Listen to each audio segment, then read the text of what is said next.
fait ce choix d'être à Gourin. Il y a des problématiques bien spécifiques ici, les services publics, l'environnement et l'agriculture. Donc on va essayer de présenter un petit peu notre point de vue, le point de vue de la NUP là-dessus. Ce sont des sujets importants, donc il y aura des intervenants. Anne-Marie interviendra. Anne-Marie a créé avec Christian Derrien, avec Christian Perron, l'association qui a essayé de défendre les services publics dès 2004. Il y a Jean-Michel également, syndicaliste des services publics, qui interviendra. Et puis Jean-Michel prendra la parole et ça vous permettra de faire connaissance. Voilà, en tout cas, merci d'être là. Et puis, j'insiste toujours, mais pour tous ceux qui veulent nous rejoindre et donner un coup de main pour cette campagne, toutes les bonnes volontés sont les bienvenues. Parce que plus on sera nombreux sur le terrain, à tracter, à discuter avec les gens, et meilleur sera le résultat. Je ne vous cache pas que pour l'instant, on a plutôt le vent en poupe, que les sondages qui n'ont pas forcément paru à la presse sont assez favorables, mais il faut aller jusqu'au bout parce que de toute façon, on n'a pas d'autre solution. La seule solution, c'est la victoire.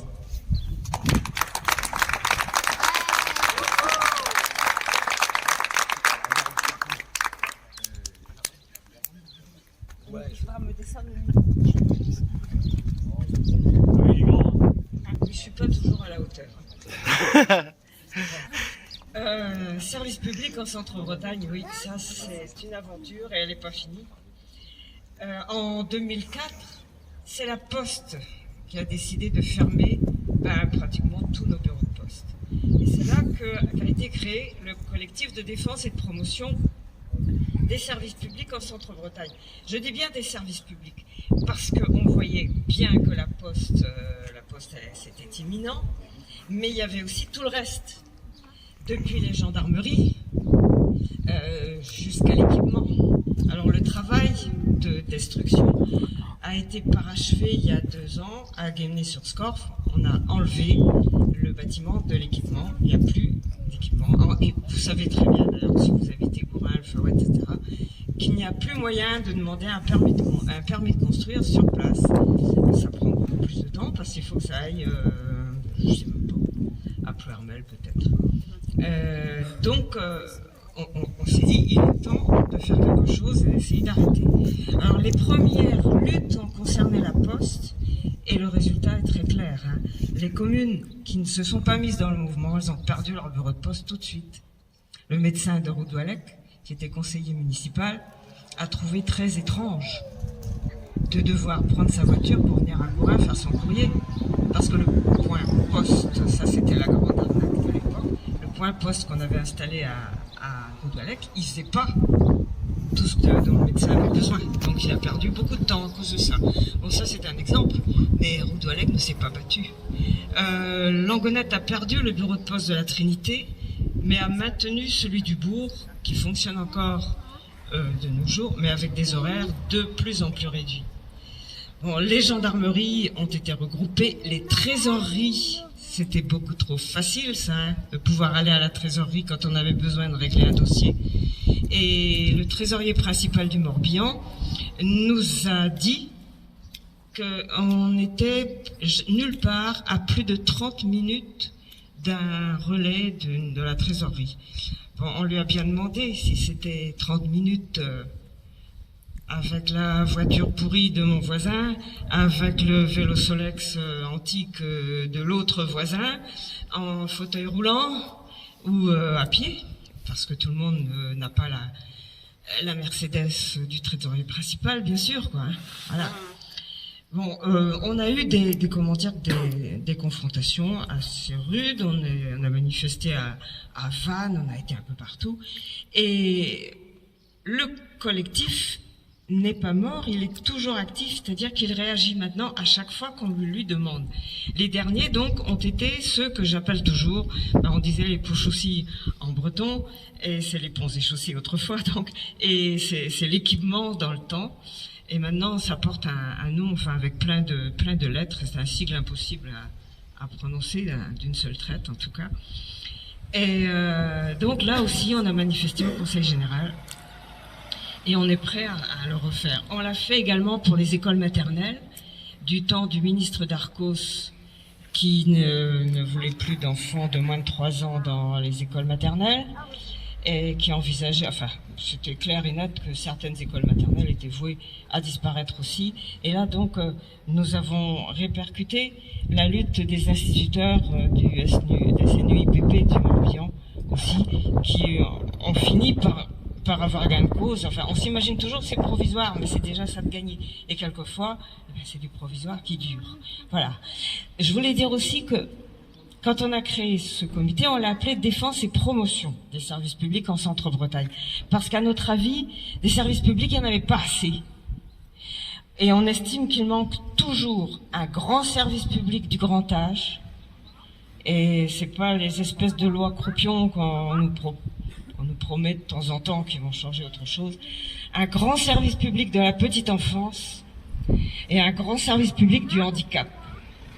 Parce que nous le serons tous un jour. Pauvres, handicapés, malades. Et nous sommes aussi un désert médical. Il n'y a plus de médecins à Langonette depuis pas mal de temps maintenant. Et dans les communes avoisinantes aussi. Ici, Gourin a réussi à maintenir une maison de santé, les médecins ne traitent plus personne. En plus. Voilà, c'est pas un tableau, comment dire, rose. C'est ça le Centre-Bretagne, mais il faut se battre. Il n'y a pas d'autre solution, on est le dos au mur. Hein. Voilà. Bon courage. Jean-Michel depuis 5 ans.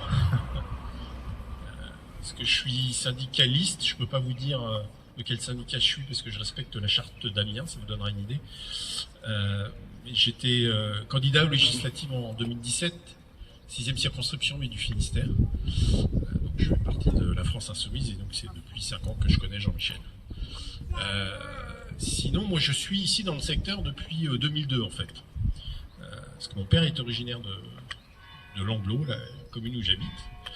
Et donc j'ai passé toute ma jeunesse en Normandie et en fait je travaille en caisse d'allocation familiale et j'ai été muté en 2002 au Fawet, à l'agence du Fawet, de la caisse d'allocation familiale. Donc j'habitais Guisrif, j'habitais le Fawet et après et j'habite Langlot. Et donc depuis 2002, j'ai bien vu l'évolution du secteur. Maintenant je travaille sur l'Annester et j'habite toujours à Langlot. On voit ici, il y a beaucoup de choses autour de nous, là, derrière il y a des trucs à vendre, il y a des trucs à vendre, à louer. Là aussi il y a des choses, c'est pas seulement le Covid qui a fait ça. Il y a des choses qu'on fermait avec le Covid, mais il y a des choses qu'on fermait parce que ici, voilà, c'est très compliqué la vie ici, ça a toujours été ça. Enfin voilà, il y a le statut de la liberté sur la place, normalement, là, c'est pas pour rien. Ça a toujours été compliqué de vivre ici parce que ça a toujours été un pays pauvre. Moi, mon grand-père était ardoisier, du côté de Plévin, Belcarré, tout ça, du côté paternel. Donc on était une famille d'ardoisiers et donc la vie était très très dure ici. Et la vie est toujours dure ici. Ici, comme travail, il y a l'agroalimentaire. Et c'est très dur l'agroalimentaire. Suivant les usines, alors ici il y a Ardo, moi je connais un peu plus Châteauneuf, les conditions de travail sont catastrophiques. C'est très très dur. Et puis si on veut travailler, comme moi, on fait de la route, quoi. On va dans le nord, dans le sud, on va vers les grandes villes. Vu d'ici, Carhaix, c'est une grande ville, comparé à Nîmes, mais ça reste une grande ville. Et donc voilà, on est obligé de bouger. Voilà. Et les salaires sont bas, les conditions de travail sont très dures. Alors j'ai un copain qui était gilet jaune, on manifestait ici avec les gilets jaunes. Il travaillait, il était chef de cuisine dans le Nord Finistère, et il a arrêté de travailler, maintenant il bosse en usine. Il va essayer d'écrire avec ses mots un petit bouquin, il fait différentes usines dans le coin pour expliquer les différences qu'il peut y avoir entre les usines. Et donc lui il travaillait donc dans un hôtel, et là en fait, ce qui se passe, je pense que c'est pour ça que les gens, ils comprennent pas, ils votent Front National, parce qu'ils ne comprennent pas. Il y a des gens qui viennent d'autres pays, des pays très loin, parce qu'ils sont dans la misère, et ils viennent ici parce que c'est très très dur, et ils viennent travailler ici. C'est triste chez eux, et pour eux, la vie est un peu meilleure ici. Et je pense qu'il y a des gens ici qui se disent, tiens, on va voter Front National, parce qu'elle les montre du doigt. C'est des gens comme nous, c'est des humains. Ces gens-là, ils viennent chercher un monde meilleur. Voilà. Et le souci, c'est pas l'autre personne qui vient prendre le boulot qu'on veut même plus, parce que c'est trop dur. Il y a des gens qui travaillent encore, il y en a qui font toute leur carrière, et eux, ils méritent des médailles, ils méritent plein de trucs, et surtout, ils méritent des conditions de travail, des salaires les plus importants. Mais c'est pas l'étranger qui vient ici, qui vient nous prendre notre pain, il vient essayer de trouver une vie meilleure. Et voilà. Et le Front National et d'autres, bien sûr, montrent ces personnes du doigt, parce qu'ils ont que ça à dire, en fait. Ils n'ont pas d'idée, eux, voilà. Ce que je dis souvent à des copains qui disent « Ah, faut voter extrême droite ». Moi, j'ai des copains, ils savent, les militantistes sont venus me voir pour que je vote au deuxième tour pour Le Pen. J'ai dit « C'est con, quoi, je peux pas voter Le Pen ». Donc, je leur disais « Ouais, déjà, vous voulez pas comprendre l'histoire du racisme, machin truc, vous dites que Le Pen n'est pas raciste. Mais déjà, vous enlevez extrême, parce que mais c'est droite, c'est la droite. C'est l'extrême et la droite. Ils en ont rien à péter du peuple, sans déconner. Donc ils en ont rien à péter des gens, ils veulent être à la place du système. Donc ici, là, ouais, moi donc depuis 2002, j'ai vu l'évolution ici. Mes enfants étaient à la crèche, là. Non, elle est là. La crèche des petits loups. Il y a quelques services publics, mais il n'y en a quasiment plus. Par exemple, ici à la mairie, moi je me rappelle quand je suis arrivé en 2002, il y avait une permanence, c'était Marie, c'était une collègue, elle est à la retraite maintenant. Elle venait avec la voiture de la CAF, et donc elle venait là à galérer parce que Internet n'était pas aussi rapide. Elle venait faire les dossiers des gens. Il y avait la CEPAM aussi qui venait ici à la mairie faire des permanences. Et donc moi j'étais à l'agence du FAWET qui a fermé. Je suis arrivé en 2002, elle a dû fermer en 2012-2013. Donc j'ai travaillé 10 ans à l'agence du FAWET. On pouvait venir le matin. Il n'y avait pas d'accueil sur rendez-vous, on récupérait les dossiers, c'était pas le tout numérique, on pouvait les faire dans la journée, parce qu'il y avait plus d'agents, les prestations étaient moins compliquées, on pouvait régler dans la journée le dossier des personnes. Il y avait la CEPAM, donc au FAWET aussi, qui faisait la permanence, c'était tous les mercredis, et puis il y avait Pôle emploi ou ANPE, je sais pas à ce moment-là comment ça s'appelait, qui faisait la permanence aussi au FAWET, et qui devait faire aussi la permanence. Là, les services publics, on pouvait y accéder, on avait une question, on n'était pas obligé d'appeler un service téléphonique. Maintenant ici, on veut essayer d'appeler la CAF. Donc en fait, c'est régionalisé en fait, c'est Saint-Brieuc qui gère, parce qu'on a tout mutualisé, on a mutualisé des services. Il y a la RIPA qui a été créée, c'est l'agence de recouvrement des pensions alimentaires. Ça a été centralisé, c'est la CAF de Vannes qui gère ça. Donc le téléphone, c'est la CAF de Saint-Brieuc qui répond au téléphone pour toutes les caisses d'allocation familiale de Bretagne. Il n'y a pas de moyens, truc informatique qui ne marche pas. Et puis c'est des précaires qui sont embauchés, ils savent qu'au bout de 5 mois et demi, ils vont être virés. Donc déjà, ils ont une formation, ce qu'on appelle sur un coin de table, ils arrivent, ils sont contents, ils ont un CDD, donc on leur explique un petit peu ce qu'il faut faire. Il y a un ordinateur, hop, s'il y a cette question, vous répondez ça. S'il y a cette question, vous répondez ça, vous répondez ça.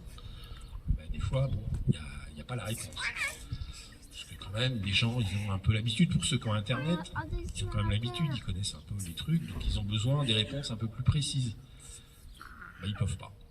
Et donc là, c'est des CDD, il y en a qui s'investissent, et puis il y en a qui s'investissent pas, parce qu'ils savent que de toute façon, dans 5 mois, ils sont à peine payés au SMIC, et ils savent que dans 5 mois et demi, ils seront virés, puisque notre convention collective fait qu'au bout de 5 mois et demi, on doit être titularisé. Donc, ce qui fait que dans les caisses d'allocation familiale, le personnel, quand on n'est pas titulaire, ça tourne. Au bout de 5 mois et demi, on prend la porte. Et donc, c'est vrai que c'est compliqué pour les gens, parce que la difficulté aussi, les caisses d'allocation familiale, c'est que... Donc maintenant, il y a l'agence du FAWET qui a fermé. Donc maintenant, c'est la Nester, c'est des accueils sur rendez-vous. Il n'y a plus d'accueil tout venant. Il y en a sur Lorient, sinon c'est Vannes. Et c'est compliqué. Enfin, déjà, pour aller sur Lorient, il faut aller jusqu'à Lorient, c'est compliqué. Et donc les gens, voilà, donc ils sont obligés d'apprendre de téléphoner. Donc, caisse d'allocation familiale, en règle générale, c'est des gens précaires qui sollicitent les caisses d'allocation familiale. Il y a différentes prestations. Il y a des allocations familiales que tous les parents peuvent avoir à partir de 2 enfants, mais en règle générale, c'est des gens précaires, bénéficiaires du RSA ou de l'allocation du handicapé. Et pour eux, un forfait téléphonique, ça coûte très très cher, quoi. Donc toutes les démarches maintenant, voilà, c'est par Internet ou alors sur le téléphone, parce que si on est précaire, on n'a pas spécialement d'abonnement de box, et donc on fait ça par téléphone, et c'est très dur de nous avoir. Et donc, moi aussi, ce que je me rappelle dans les statistiques sur le secteur, en fait, et ça je le dis souvent, c'est que n'y a pas assez d'accompagnement social. Je me rappelle, quand j'étais au FAWET, il y avait une collègue qui était assistante sociale de la CAF. Et donc, pour ceux qui connaissent le FAWET, à côté des Halles, il y avait le conseil départemental. En fait, il faisait des chantiers d'insertion pour les gens. C'était rue du Soleil, pour ceux qui connaissent, à côté du cinéma. Et moi, j'avais été étonné parce que, en fait, il y a tellement de personnes qui sont en précarité que déjà, si on arrive à les faire lever le matin, à les faire venir sur un lieu où on peut les insérer, c'est déjà bien, c'est déjà une réussite. Et sauf qu'il y a très peu de personnes pour faire ça, parce qu'on diminue tout. On diminue les services publics, on rend les services de plus en plus difficilement accessibles, et en plus on diminue toutes les personnes qui pourraient aider. C'est beaucoup d'associations qui sont subventionnées, mais conseils départementaux, ils disparaissent petit à petit. Ça fait aussi partie des services publics qui disparaissent. Et moi, je dis souvent, en fait, le problème, c'est qu'il y a beaucoup de bénéficiaires là sur tout le secteur, hein, pas seulement Gourin, mais tout le secteur, là, tout le bassin là, qui va de Carhaix jusqu'à Mélan, Biscrive, tout ça. Il y a beaucoup de personnes précaires qui sont bénéficiaires du RSA, mais ils sont mal accompagnés. En fait, ils devraient être bénéficiaires de l'allocation du handicapé. Parce qu'ils ont besoin d'un soutien social, d'un soutien psychologique pour pouvoir s'insérer dans la société. Et même, pourquoi pas, bénéficier tout le temps de l'allocation d'un handicapé. C'est un minima social, c'est-à-dire que c'est l'État qui finance, comme l'allocation spécifique de solidarité, comme d'autres prestations, qui financent, qui aident les personnes qui sont en difficulté. Voilà, on est quand même un pays très très riche, on peut se le permettre, quoi. On peut redistribuer l'argent sans problème. Et ces personnes-là, ça leur permettrait de mieux vivre. L'allocation du handicapé, c'est 900 €, c'est un peu plus de 900 €. Le RSA, c'est autour de 500 €. On voit tout de suite la différence que ça ferait pour ces gens-là. Et voilà, c'est un service social qui disparaît, l'action sociale. Et tout à l'heure, tu parlais de l'enfance aussi, c'est pareil. Caisse d'allocation familiale, normalement, on doit faire de l'action sociale. C'est le conseil d'administration qui a un budget par rapport à ça. À chaque COG, c'est les conventions d'objectifs qui sont signées entre l'État et la CNAF.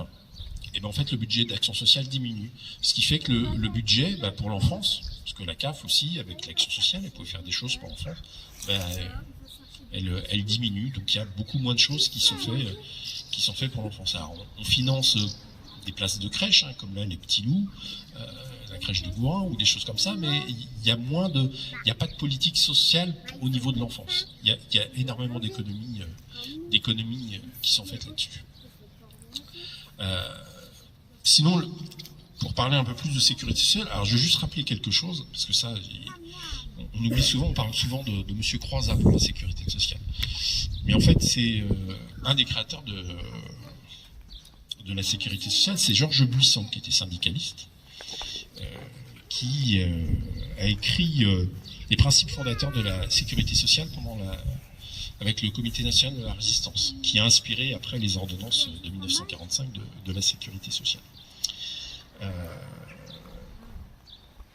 La sécurité sociale va mal parce que déjà on lui enlève des financements.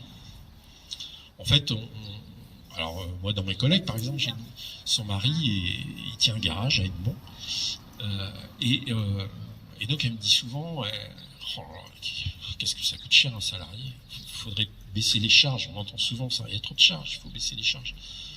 Mais c'est pas des charges qu'on paye, c'est un salaire différé.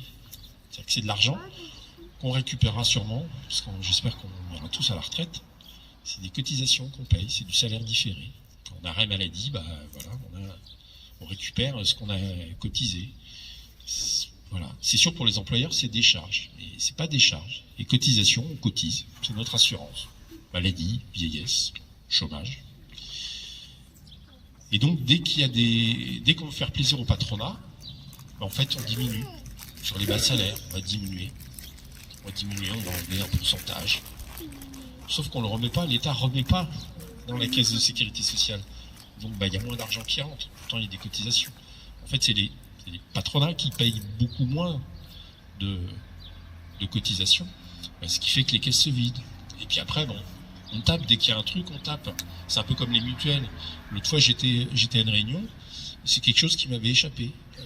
Les mutuelles se sont fait taxer de plus d'1 milliard de cotisations dans le cadre du Covid pour financer tout ce que l'État a fait avec le Covid. En fait, on a pris plus d'1 milliard sur les réserves des mutuelles. Réserves des mutuelles qui appartiennent aux mutuelles, qui appartiennent à ceux qui financent ces mutuelles. L'État récupère de l'argent comme ça. J'imagine dans la sécurité sociale aussi, pour financer tout ce qui a été sur le Covid ou d'autres choses, l'État se sert. L'État, petit à petit, considère que la sécurité sociale, c'est plus quelque chose qui nous appartient, parce que la sécurité sociale, elle nous appartient. Ils veulent étatiser la sécurité sociale. Ils veulent déjà virer le paritarisme, virer tous les syndicats, parce qu'il y a des conseils d'administration. Et donc ils veulent gérer ça comme l'État. Ça leur permet d'avoir la main là-dessus. C'est pour ça qu'ils avaient créé la loi de financement de sécurité sociale qui est votée à l'Assemblée nationale, que j'espère que tu voteras ou tu ne voteras pas, suivant comment elle est, mais maintenant c'est voté depuis les années 2000, je ne sais plus combien, mais c'est voté par les députés. Ça fait partie du budget de l'État. Et comme ça, l'État, vous vous doutez bien de ce qui se passe depuis des années, il en fait un peu ce qu'il veut. Sinon, donc moi je travaille en caisse d'allocation familiale. La Sécu va mal. Je ne vais pas trop vous parler de la CEPAM et de l'URSSAF parce que c'est pas trop mon domaine, mais je vais plus vous parler de la caisse d'allocation familiale. Parce que donc là, on arrive en fait en fin de convention d'objectifs et de gestion. Il y a des négociations en cours. Je pense qu'elles sont un peu freinées parce qu'on attend le résultat législatif. Mais en fait, moi, je dois me rester une dizaine d'années à faire de travail. Je pense que je serai viré d'ici là. Parce qu'en fait, Macron, pendant sa campagne, il voulait créer des services qu'il appelait France. Alors France Emploi, c'est-à-dire qu'il voulait regrouper les services de formation, Pôle Emploi, et il voulait appeler ça France Emploi. Il voulait créer France Recouvrement pour remplacer les URSSAF. On ne sait pas trop s'il veut mettre ça avec les impôts. Mais par contre, ce qu'on sait, c'est qu'il veut payer en fait les prestations à la source. C'est-à-dire qu'en fait, ça ne serait plus les caisses d'allocation familiale qui paieraient les prestations, mais ça serait versé directement par l'employeur ou par les impôts. Et donc, il y avait, lors des présidentielles, en fait, il y avait un candidat qui a dit ça permettra d'économiser des fonctionnaires. Ce qui est assez drôle, on n'est pas fonctionnaire, on est privé. Le mec, déjà, il savait pas, il est macroniste et il avait, je sais plus quel mandat il avait, mais il savait même pas qu'on était des fonctionnaires. Ça permettrait d'économiser 20 000 emplois, en fait, sur les 36 000. Donc, il y a de fortes chances que là, dans les années à venir, il y ait, s'ils ont la majorité, il y ait ce paiement à la source des prestations familiales qui se mettent en place. Alors, on peut se dire, les prestations familiales, c'est bien, parce que de toute façon, c'est compliqué pour avoir la CAF, on peut pas avoir les prestations. Au moins ça sera versé directement. Non, ça sera pas bien parce qu'en fait c'est un revenu universel déguisé. C'est-à-dire qu'en fait on vous donnera un forfait, une somme, puis après vous vous démerderez avec. Que vous soyez avec ou sans enfant, handicapé, sans emploi, vous aurez ça. Et surtout, en fait, ça sera l'État qui gérera tout et il y aura plus la possibilité d'avoir des prestations qui sont vraiment proches des gens. Alors, en fait, l'État, pour parler des caisses d'allocation familiale, ça fait longtemps qu'il essaye de détruire les organismes de sécurité sociale, parce qu'en fait, il veut faire des réformes. Moi, je me rappelle, quand je suis rentré en caisse d'allocation familiale, c'était dans les années 97, c'était la mise en place de la CMU. Donc l'idée était bonne, en fait, il n'y a jamais de moyens derrière. Il n'y a jamais d'outils informatiques qui sont mis en place. Nous, par exemple, la base de notre système informatique à la caisse d'allocation familiale, il date des années 98. Donc imaginez, je ne sais pas si chez vous, vous avez encore un ordinateur qui est sous Millennium, ou je ne sais plus comment ça s'appelait, Windows 98, essayez de le faire marcher. Et bien nous, caisse d'allocation familiale, on arrive à faire marcher. On est très très fort. Et donc en fait, pour faire des économies, là, il y a eu la réforme d'aide au logement qui a été catastrophique.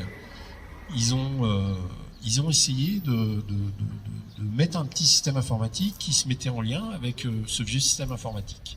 Le résultat, ça a été un plantage magnifique. Et surtout, Ça a été beaucoup de personnes qui sont en difficulté parce qu'ils n'ont pas leurs prestations. Et je parle en connaissance de cause, j'ai des enfants qui sont étudiants. J'ai mon fils, ça fait depuis le mois de... Il n'est pas sur le Morbihan, il est sur Nantes. Ça fait 4 mois qu'il attend ses aides au logement. Et pourtant, c'est mon métier, hein, mais je peux rien y faire. Tout est informatisé et ils sont injoignables. Et donc, ils disent, on va simplifier les prestations, mais en fait, non, ils simplifient pas. Ils font tout pour que ça ne fonctionne pas. Et ils font tout pour faire des économies. Je sais pas si vous aviez lu, il y avait enfin, on lit pas trop ce journal-là, mais Le Monde, en fait, ils avaient fait un très bel article il y a un mois de ça, où ils parlaient justement de la réforme des aides au logement. Ça a permis à l'État, la première année, la mise en place de la réforme des aides au logement, d'économiser plus d'1,2 milliard d'aides au logement. C'est-à-dire c'est de l'argent qui n'a pas été donné à des gens qui en ont besoin, des étudiants, des salariés avec des bas salaires, enfin, des gens qui ont besoin de ça. Donc en fait, sous couvert de réforme, de simplification, en fait, ça permet de faire des économies sur le budget de l'État. Alors moi je suis un peu médisant quand je dis ça. Enfin, il y a eu des économies, mais il y en a qui en ont profité parce que c'était tellement le bordel qu'en fait l'État a fait appeler à nos grands sauveurs. Ça nous a coûté presque 400 000 euros. McKinsey est venu conseiller la CNAF pour la réforme de l'aide au logement. Ils n'ont pas réussi, bien sûr. Et c'est toujours le même truc, en fait. C'est on prend dans les poches de ceux qui ont besoin d'argent pour redonner à des cabinets comme ça, McKinsey, qui conseillent.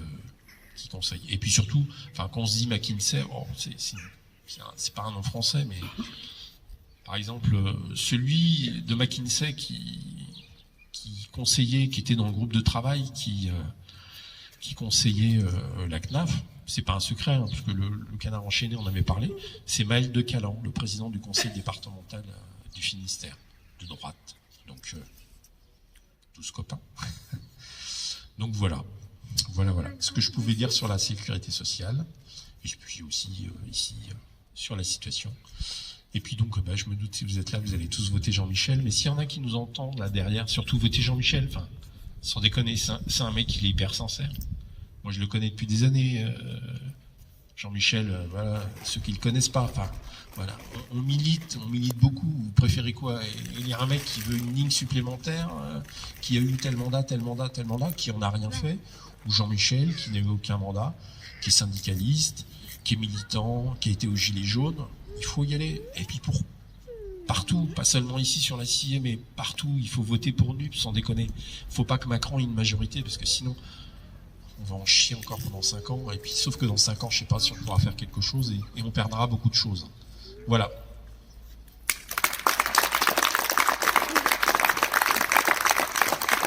J'ai juste envie de rebondir sur une petite chose quand même.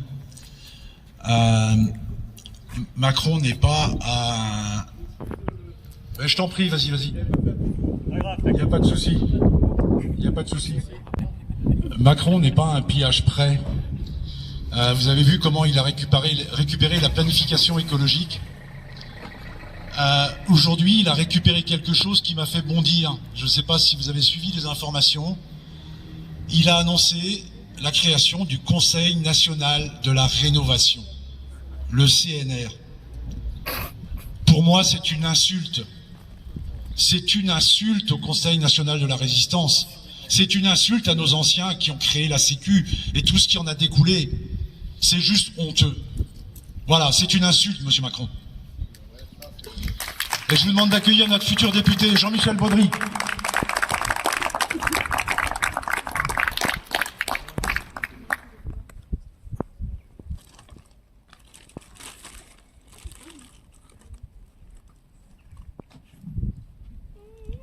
J'ai un directeur de campagne qui est très grand. Je pense pas te le baisser, je suis désolé. Voilà. Il est presque arrivé à la fin de la campagne, il ne s'est pas encore baissé le micro à son candidat. Sans déconner, je retiendrai ça. Bon, fin de la blague. Alors voilà, mon nom c'est Jean-Michel Baudry. Ne vous trompez pas. Il y a un autre Jean-Michel, mais lui il est pas bon. Faut pas voter pour lui, hein. Alors, moi, c'est Jean-Michel Baudry, j'ai 58 ans. Je suis aujourd'hui un ouvrier, handicapé, et surtout chômeur. 58 ans, donc c'est pas à peine, hein. Ici, on sait ce qui se passe à 58 ans quand on est chômeur. J'ai pas besoin de faire un dessin. J'ai encore pas besoin de faire un dessin, en plus handicapé, 58 ans et chômeur, pas besoin de faire un dessin pour savoir mon avenir.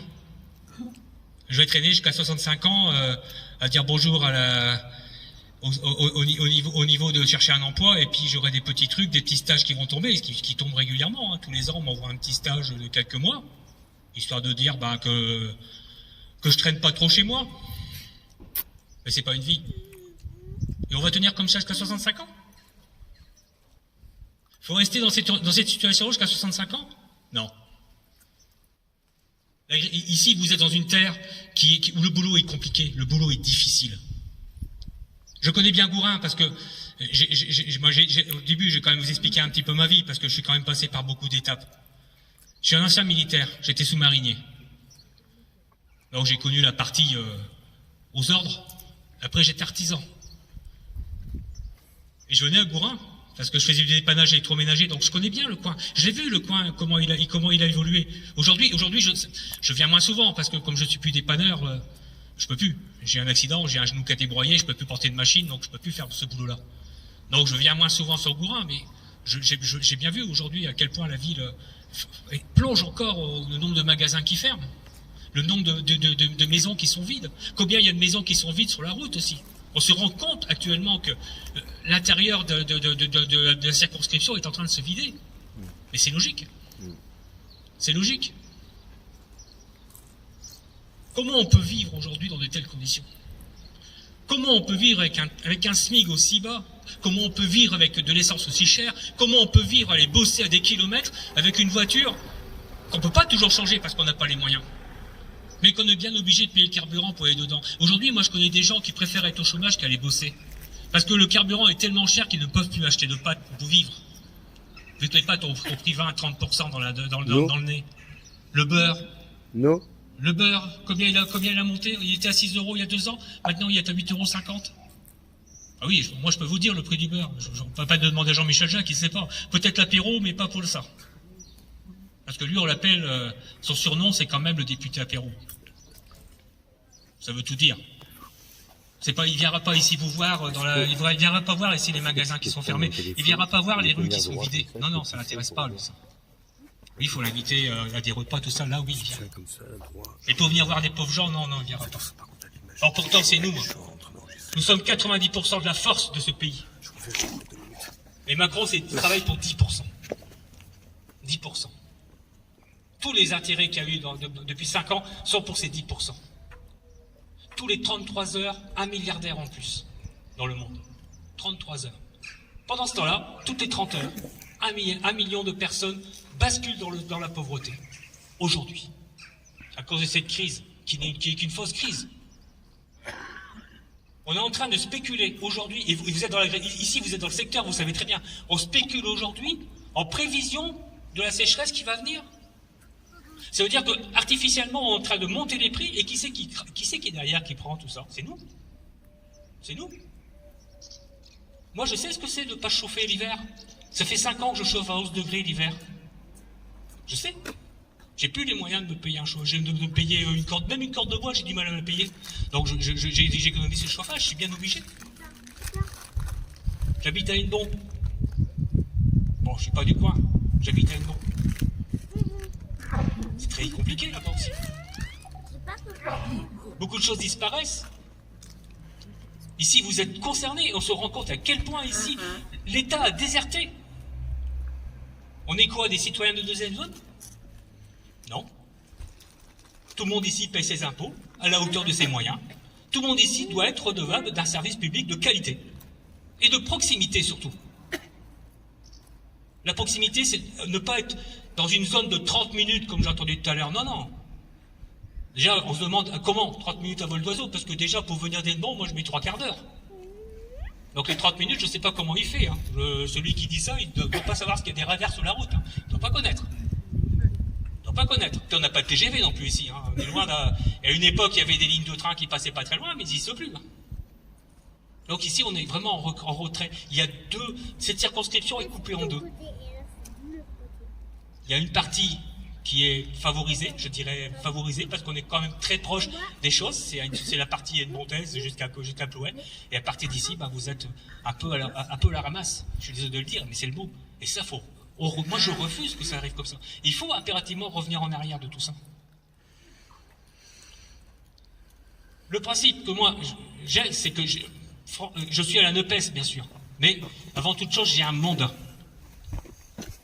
Ce mandat, ça veut dire quoi? Ça veut dire que moi, si vous m'élisez, je serai redevable de votre vote. Je m'en fous d'appartenir à une étiquette. C'est pas le plus important. Le plus important, c'est tous les gens. Et le jour qu'une personne est élue, elle n'a pas laissé la porte ouverte ou fermée à certaines personnes, comme notre député aujourd'hui, qui ne reçoit pas, par exemple, le service de santé, ou qui ne reçoit pas très mal certains syndicalistes. Par exemple, ceux de la fonderie de Bretagne, quand ils vont se présenter pour aller le voir, ils ne le reçoivent pas parce qu'il n'y a rien à leur proposer, donc ils préfèrent fermer sa porte. C'est pas ça le principe d'un député. Un député est ouvert à tout le monde. Et moi, j'ai un mandat. C'est un mandat que j'aurai. Le mandat, c'est un accord entre vous et moi, pour que si vous votez pour moi, de toute façon, je ferai tout pour augmenter votre vie. Pour augmenter les gens. On va passer, et ça on le fera, et ça sera direct. Parce que si on est majoritaire, je peux vous le dire, ça se fait très facilement. C'est que déjà le SMIC sera 1 500 € net. Et ça, je peux vous dire, c'est une signature. C'est très facile à faire. La retraite à 60 ans, oui. Il est hors de question de bosser jusqu'à 65 ans. Hors de question. Vous êtes dans les métiers les plus compliqués ici. C'est très compliqué ici. Tout ce qui est métier de la terre et tout ce qui est métier de l'agro, c'est très compliqué. Vous voyez, vous travaillez jusqu'à 65 ans ici? Non. Non, parce que déjà beaucoup n'auront pas cette retraite. Tu m'étonnes. Mon père est mort à 62 ans. Il a commencé à bosser à 14 ans. Aujourd'hui, ben voilà, s'il serait là aujourd'hui, il partirait sur 2 ans, ben, il serait parti au boulot et voilà. Il aurait commencé à bosser à 14 ans. Il n'aurait jamais touché sa retraite. Et quand il est mort, la retraite était à 60 ans à cette époque-là. Donc il a profité de 2 ans. Profiter, c'est vite dire. Mais voilà, il fait partie de la réalité des travailleurs. Nous sommes des gens, arrivés à un âge, on est usés. C'est normal, on ne travaille pas derrière des bureaux. Ici, on est sur une terre où l'agriculture est importante aussi. Et à ce niveau-là, eh ben, il faudra aussi changer les choses. La pauvreté, elle existe énormément au niveau des productions, au niveau des fermes, au niveau des paysans. Il faut changer ça. On ne peut pas rester dans un système où justement, je discutais il n'y a pas très longtemps sur une autre réunion, je parlais avec un paysan, le gars il dit je travaille avec une grande marque dans l'agroalimentaire, vous connaissez puisqu'elle est implantée dans le coin. Le gars il produisait des haricots. Il a planté, il a fait pousser, et quand c'est arrivé, le gars est venu le voir en disant bah non, on va t'acheter ça à l'hectare, au prix estimé, mais c'est pas à peine de récolter, hein, tu peux refouir. On n'achète pas, on en a trop. Il n'y a pas assez de gens qui sont pauvres ici pour toucher les haricots, qui seraient bien contents les haricots gratuits. Non, pour eux c'est pas important. Eux on prend cette production et on la remet dans la terre. Point barre, on la distribue pas. C'est scandaleux. C'est scandaleux. C'est même, à la limite, cette personne-là qui votait pas pour moi, qui votait justement, quand on parlait tout à l'heure du Front National, qui votait Front National parce qu'elle était complètement retournée par cette situation. Et ce gars, la façon qu'il explique, on sentait bien que c'est la misère de travailler pour rien. C'est un travail pour rien. Le gars a passé 1 an pour rien, retourner sa terre, il a touché de l'argent, mais il n'a pas touché la vraie valeur, hein, c'était une valeur estimée. Les cultures ici, les terrains, bon, la CONF pourrait bien en parler, mais on sait très bien qui c'est qui tient le terrain ici. C'est pas la CONF sait très bien qui c'est qui tient les terrains. Hein, c'est un syndicat, ça s'appelle la FNSEA. Les plus gros teneurs de terre ici, c'est bien eux. Et entre eux, ils s'arrangent bien, justement, pour bien maintenir les petits paysans dans la pauvreté. Parce que justement, entre guillemets, c'est une forme d'esclavage. En les tenant comme ça à la terre, ils savent très bien que de toute façon, les gens ne pourront travailler que pour la misère. Et on sait très bien aussi de toute façon que dans l'agroalimentaire, c'est là où les prix sont les plus bas. C'est pas normal. C'est pas normal. Le travail doit être rémunéré en fonction justement de ce que peuvent produire nos mains. La valeur ici, il n'y a pas il n'y a pas de coût du travail, comme nous disent si bien quand on écoute ceux qui sont responsables des syndicats de patrons. Non, le coût du travail, c'est une arnaque. C'est ça, la valeur du travail. C'est vos mains. C'est vos mains qui sont la valeur du travail.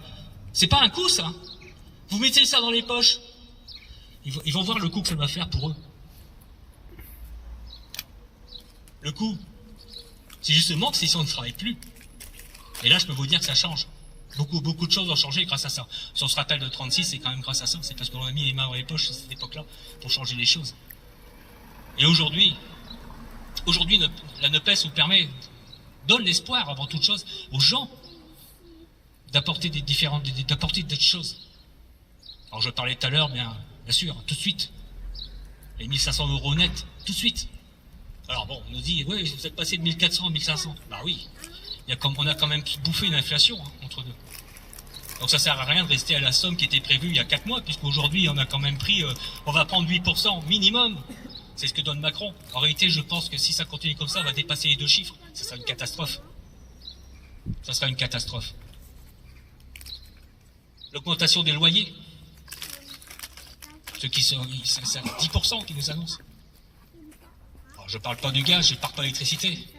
Alors on a quand même une aberration. Il faut quand même pas oublier que l'électricité qui ne sort pas du gaz est quand même indexée sur le prix du gaz. Alors que nous avions ici l'électricité entre guillemets la moins chère du monde, avec la production nucléaire qui aujourd'hui provoque aussi pas mal de dégâts, puisqu'on a quand même un paquet de réacteurs qui sont à l'arrêt et qui ne pourront pas démarrer à cause de défauts et à cause de chaleur et à cause de manque d'eau. Donc l'électricité risque encore d'augmenter. Le gaz, de toute façon, il va augmenter encore aussi. Sauf si on bloque les prix. On peut le faire. Comme tout à l'heure, c'est un simple petit papier à signer. On dit, voilà, à partir d'un certain moment, on bloque les prix et on ne peut pas aller plus haut de ce prix-là. Alors, bon, certains disent, oui, ok, on bloque, mais qui va derrière Bah, pas vous, hein. Pas vous. En bloquant les prix, de toute façon, qu'est-ce qui se passe? Il se passe simplement que, on va prendre le cas du carburant, par exemple.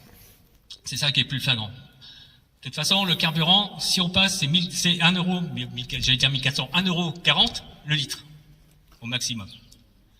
Qui va derrière payer? Alors, on dit de suite, ce que nous répond les macronistes, ce sera les gens, puisqu'il y aura moins de prise derrière, il y aura des pertes au niveau fiscal. Non, il n'y aura pas. Parce que l'argent, par lui-même, le pétrole, il va arriver au prix. C'est entre deux que la spéculation. C'est Total qui se fait des 300 milliards d'euros de bénéfices dans l'histoire.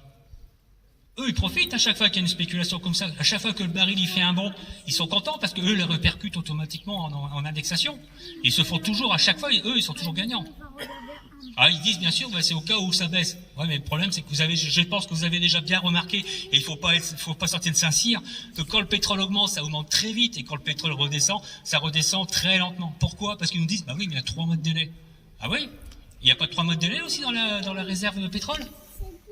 C'est marrant, il n'y a pas de 3 mois de délai quand on a une augmentation en flèche. Par contre, quand il faut baisser, on a 3 mois de délai. Alors à titre d'information, à la sortie du Covid, je ne sais pas si vous vous rappelez le prix du carburant. Le gasoil, 1,10 € à une pompe. Vous avez vu aujourd'hui? 2 balles. Ouais. On frôle en moyenne à 1,90 €, 2 €.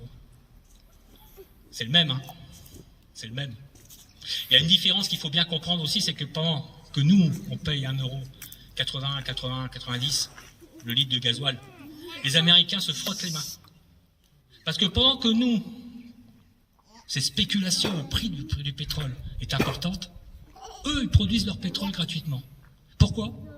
Il faut que le pétrole dépasse 60 € du baril pour que ça soit rentable, leur bitume qu'ils vont choper en Alaska. Pendant qu'ils font ça, ce pétrole-là, ils ne payent rien et c'est tout bénéf pour eux. Alors bien sûr, aujourd'hui, on bloque le gaz, on achète du gaz de schiste, Et c'est pas à peine que je vous explique ce que c'est. On est ici sur un roc de schiste. Vous savez comment ça se passe, hein? On envoie de l'eau avec des produits chimiques, ça explose la pierre et ça fait remonter le gaz. Mais ce que Macron souhaite et ce qu'il faudra surveiller, c'est que je pense qu'à un moment ou à un autre, si jamais c'est eux qui passent, ils vont nous dire pourquoi on achète le gaz de schiste chez eux, on va le produire ici. Et on va dire c'est écologiste qu'on envoie de l'eau. Ouais, ben parlez-en en Californien. Hein. En Californie, il y a du gaz qui s'échappe comme ça dans la nature. Les gens, ils ouvrent les robinets d'eau et puis ça prend feu. Parce que le gaz remonte par l'eau. C'est pas naturel, hein. C'est pas naturel. Donc ici, comme je vous disais, on est quand même sur une terre agricole et c'est une valeur. C'est une vraie valeur. La façon de mettre en valeur ce terrain, c'est la proximité. Ça sert à rien de produire des céréales pour aller alimenter des animaux à l'autre bout de la terre, parce que c'est ce qui se passe. Hein. Nous, nos bêtes bouffent des céréales qui viennent de Chine, d'Asie, tout ça, et nous, ce qu'on produit part de l'autre côté. Ça sert à rien. À quoi ça sert? Le blé qu'on produit, est-ce qu'il n'est pas plus facile de boudre le blé ici dans nos moulins et de produire notre propre farine? Ben non, parce que ça pas assez cher. Voilà. Il y a une histoire de stock. N'oubliez pas, je vous parlais tout à l'heure de l'histoire du stock. On garde du stock et puis on vend aujourd'hui. On nous a indexé les prix sur un truc qui n'existe pas encore. Ben voilà, c'est ça. Donc aujourd'hui, comme ça, en faisant ainsi, on arrive à plus avoir d'huile et à accuser une certaine communauté de gens, soi-disant, qui faisaient des méchouis. Bon. Alors ça m'a fait rigoler parce que je ne sais pas si vous avez remarqué qu'à la même époque, les gens d'Algérie renvoyaient des photos de leurs rayons pleins d'huile. Bah oui, parce qu'ils sont moins cons que nous, hein. Il n'y a qu'à pas dire. Eux, ils produisent et ils font local. Nous, on a oublié ce que c'est. Ben, on a oublié, non. La coopérative nous a fait oublier ce que c'est. Parce qu'il faut bien comprendre aussi le système. La solution, ce n'est plus de produire en grande masse comme on fait aujourd'hui ici. C'est plus possible. Dans le monde, c'est pas l'humain le plus important. Il y a plus de poulets que d'humains dans le monde. L'animal sur pattes qui est le plus présent sur Terre, c'est le poulet d'élevage. Est-ce que c'est logique? Est-ce que c'est logique aujourd'hui qu'on a encore des productions de poulets dans des cages? Les animaux ne connaissent pas la lumière. Ils vivent et ils meurent des fois dans leur caisse et on les laisse pourrir sur place avec les autres à côté. Est-ce que c'est normal? Est-ce que c'est normal d'avoir des productions de lapins où les petits, quand ils naissent, et qu'ils ne sont pas désirés, hein, parce que ça ne sert à rien, on produit des lapins pour juste la viande, soit dans des cages et que les bébés meurent dans le grillage des cages? Non, c'est pas logique. Fin de cette production. Le bien animal, c'est aussi le bien dans notre assiette, pour ceux qui aiment la viande. Et encore, un jour ou l'autre, il va falloir aussi diminuer cette viande, parce que le problème, c'est que il faut beaucoup plus d'énergie à produire 1 kilo de viande que d'énergie à produire 1 kilo de ce qui nourrit les bêtes. Et qui, des fois, aussi, est notre nourriture à nous. Il y a aussi un challenge là-dessus, parce que le problème de la production, c'est qu'on ne doit pas produire quand même plus que ce que la Terre peut supporter. Et on l'a dépassé depuis bien longtemps. Maintenant, on arrive pratiquement à rejoindre même mois de mai. Mai maintenant, oui, c'est ça, hein, mois de mai. Ça veut dire qu'à partir du mois de mai, tout ce qui arrive derrière, la Terre, normalement, ne devrait pas produire. Et pourtant, on tire encore dessus. Vous êtes des gens de la Terre. Je ne vais pas vous expliquer, je ne veux pas faire l'affront de vous expliquer la différence entre une terre bio et une terre que l'on voit qui est cultivée avec des produits chimiques. On la voit de la route. Pour ceux qui ne savent pas, je vais quand même dire un petit détail. Vous regardez les talus, quand il y en a encore, ou les bords de forêt. Il y a une différence de ça. Ça entre la forêt et la terre cultivée qui n'est pas bio. Et ça, c'est de la perte. Je ne vais pas non plus vous expliquer qu'est-ce que c'est la production de patates ici pour faire les fameuses chips. La terre part en vent. Quand chaque fois le vent se lève et qu'il y a un peu de sécheresse comme aujourd'hui, la bonne terre part. Parce que pour produire, alors, il faut savoir quand même ici, je pense aussi que vous savez, on a la plus grosse usine au monde de producteurs de chips. Alors il y a 2 critères. Les meilleures terres. Il y a un deuxième critère que peu de gens savent, c'est que pour pouvoir produire ces patates, la terre est tamisée par des machines spéciales pour enlever la moindre petit caillou. Donc il reste de la poussière. Et au moindre coup de vent, la poussière part avec la flotte, part avec le vent. Et ces terres s'érodent à grande vitesse. On est en train de perdre, pour produire des chips, nos meilleures terres, qui seraient plus rentables à faire du bio, qui seraient plus rentables à faire des petites productions, qui feraient vivre beaucoup mieux des paysans à produire et à donner ici dans les petits marchés. On pourrait très bien réouvrir ici 2-3 AMAP ou 2-3 magasins bio, faire à produire des petits producteurs, du lait, n'importe quoi. C'est tout à fait, c'est pas compliqué. C'est une volonté. C'est une volonté. Et tant qu'on ne va pas venir contraindre, cette volonté ne se fera pas. Parce que ces gens-là ne veulent pas de ça. Ils savent pertinemment, la FNSEA sait pertinemment que si on s'amuse à faire ça, c'est eux qu'on va toucher en premier. Mais moi je m'en fous d'eux. Je peux vous dire, si demain il faut les emmerder et les contraindre à ça, on le fera. On le fera. Parce qu'ils nous amènent droit dans le mur. Grave. Ils vous amènent tous droit dans le mur. Parce qu'aujourd'hui, toute la production qui est faite ici, le produit qui est fait de la terre ici, vous vivez tous au crochet de ces gens-là, qui eux s'en mettent plein les poches, et vous touchez rien. Des misères. Et c'est pas normal. On va changer tout ça. Et pour tout ça, il n'y a qu'un moyen. Votez pour moi. Jean-Michel le Baudry, pas Jacques. Je précise toujours, parce que la dernière fois on m'a dit, ouais, Jean-Michel Jacques, oula, non. Alors, petite anecdote. Jean-Michel Jacques, je le connais depuis longtemps, parce que c'est vrai, comme tu disais tout à l'heure, je suis gilet jaune, on ne quitte pas, ça colle à la peau. Ça colle à la peau parce que ça laisse des traces et on a vécu quand même des choses importantes. Je suis gilet jaune. Et ça, je le revendiquerai tout le temps et je le revendiquerai aussi à l'Assemblée, si j'y suis. Je suis syndicaliste. C'est une force aussi de caractère. Comme on dit toujours, on ne nous l'infute pas. Et c'est vrai. Et c'est vrai. Ces choses-là sont importantes à comprendre, c'est que nous avons les moyens de changer les choses. Et nous avons la force parce que nous représentons 90% de la population. Nous sommes les moins bien logis. Nous sommes les moins bien représentés. Et pourtant, nous sommes majoritaires. Macron, quand les gens qui vont voter pour Macron, ils se déplacent en masse. Il n'y a pas de problème. On a même le problème pour le Front National. Ils se déplacent en masse, il n'y a pas de problème. Le problème chez nous, c'est que les gens sont tellement démoralisés qu'ils ne vont pas voter. Or, s'il y a bien un moment où nous pouvons nous exprimer, c'est celui-là. C'est vraiment celui-là. La NUPES est là pour vous aider, pour vous représenter. Je ne peux pas vous dire autrement. Je ne peux pas vous expliquer ça autrement. Comme je disais tout à l'heure, j'ai un mandat. Ce mandat, c'est d'être au plus proche de vous.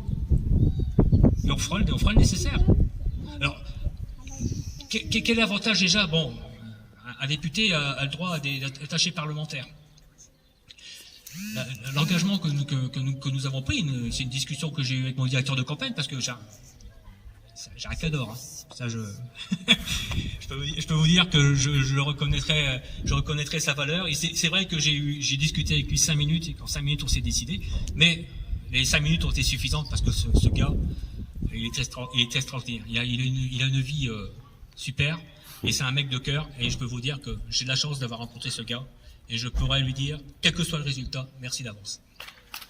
Merci Yannick. Il n'aime pas qu'on lui fasse des cadeaux comme ça.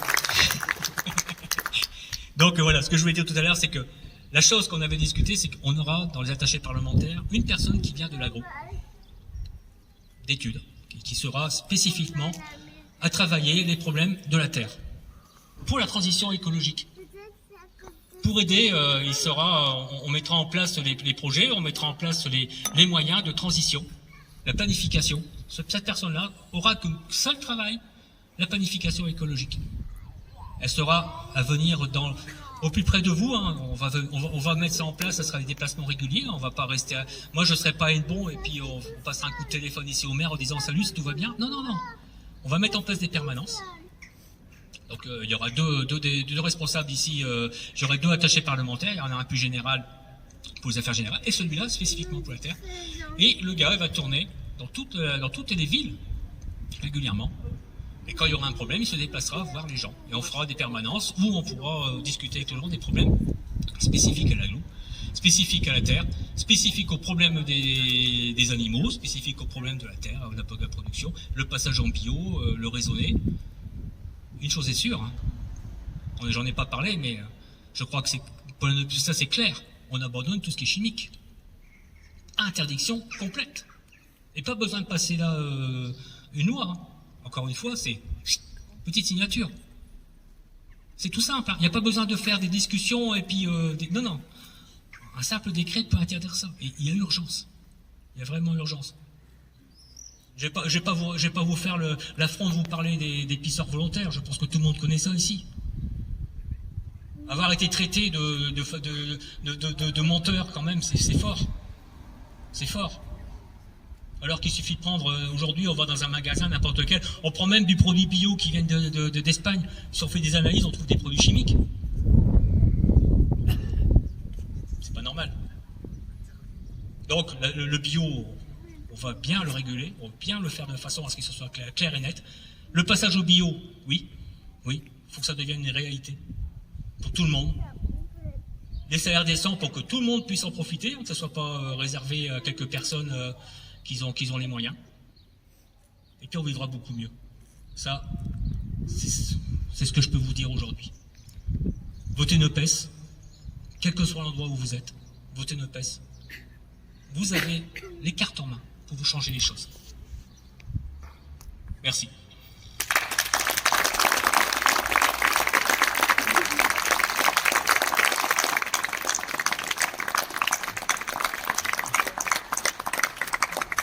Alors, ne partez pas tout de suite, il y a encore un petit peu de musique, parce que nous, on prévoit toujours en 2 tours. Parce que, on vous a bien saoulé la tête, maintenant, on va vous saouler les oreilles. Bonne soirée, et puis merci. Merci de votre accueil. Merci à tous. Merci aux camarades militants qui sont là aussi, parce que je les remercie pas assez. Merci de votre implication, parce que de toute façon, sachez bien que moi, je peux rien faire si vous n'êtes pas là. Merci. Jean-Michel.